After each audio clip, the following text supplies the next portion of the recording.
Welcome back to The Next Revolution. With me now, Brookings Institute Senior Fellow and author of Dream Hoarders, How the American Upper Middle Class is Leaving Everyone Else in the Dust, Why That's a Problem and What to Do About It, Richard Reeves. I should also point out that Richard and I once worked together in the UK government, though not quite as closely as this, but that's a whole other story.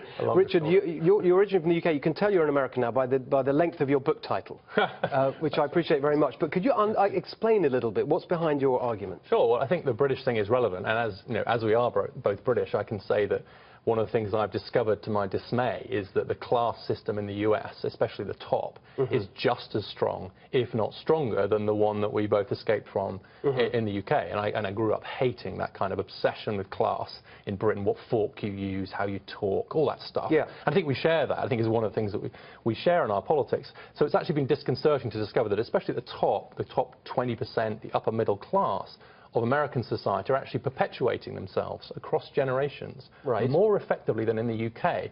And so the numbers suggest the class system here is more ruthlessly effective than the one in the land of Downton Abbey and The Crown, which is, I think, rather shocking and disturbing. So a lot of people, when we're having this conversation about what's going on, talk about the 1%. That's used all the time. You're saying that actually that's misleading. It's much broader than that. I think it's not more like 20. Not just misleading, but unhelpful. I think that we are the 99% is one of the least helpful political slogans of recent history, because it's allowed people who are doing really very well, people on $200,000, $300,000 a year, to convince themselves that they're really the victims here. And it is just the Wall Street bankers, it's just the people with private jets who are getting away from it. And that puts the line in the wrong place. So you can argue about the line, but I think that if you're comfortably into the six-figure incomes, this group has an average income of $200,000 a year. The top 20%? Yeah, that's the average income of that group. That's 4 times median income. And just looking at economic trends, that top 20% have increased their income collectively by $4 trillion since 1980, the bottom 80% by $3 trillion.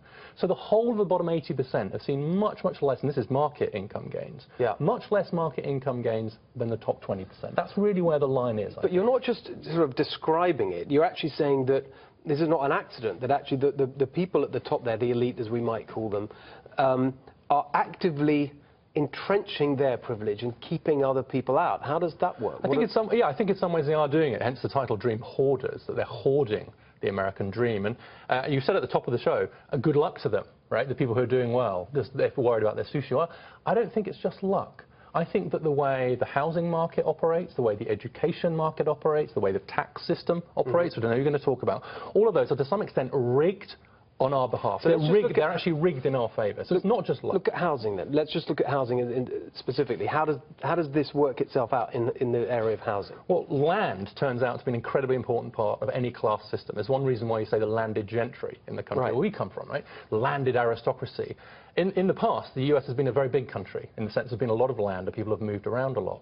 It's getting more cramped, particularly in some of the metro areas where there's lots of opportunity. Land is getting very expensive, and it gets zoned in such a way as to benefit those of us who have expensive houses. Then along comes Uncle Sam to give us a tax break for doing it. And then we have great schools that are available to our kids. And so, although I don't think anyone sat down and created this system in an evil genius kind of way, to say if you're trying to create a system to perpetuate inequality in a class system, I'm not saying that's what anyone did, but if you did, it might look a little bit like that. And so I think that just the regulation, so 19 out of 20 people now live in a city with regulation. Actually, the more liberal cities on housing? On housing.